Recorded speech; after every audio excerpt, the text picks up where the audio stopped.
All right, so today I got a good one for you. So the handle on the washer broke off. I got a text from one of my tenants, so I'm going to show you how to do it. It's actually fairly easy, but first thing you want to do, again, this is a whirlpool washer.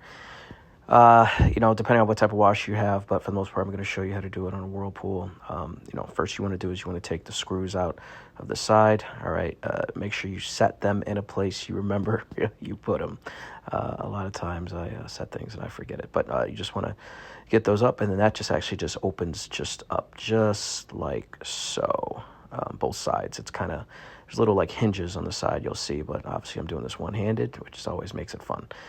So as you open it up, you can see that piece right there kind of just came apart. Not exactly sure, what they tried to do before, but it's actually pretty simple to put back in. It kind of just pieces right back in.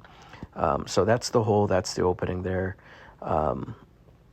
There's a small little clip, inside where you can kind of just put it in and then just turn it, and it kind of just, turns right in place.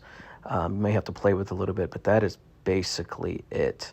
And it fits kind of right in there. So, again, it could just be wear and tear over time. People pushing on it, it just finally comes off. But yeah, you just kind of repeat the steps.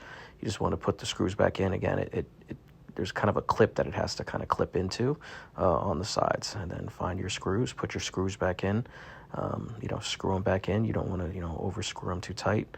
But that is pretty much it. Like I said, it's nothing too crazy. Obviously you want to make sure you put the, the handle, back on, but, here's me obviously, screwing them in, put the handle in, make sure that, the pointer is right there and I'm turning it. That's pretty much it. Thanks for watching. Make sure you like and subscribe for more videos.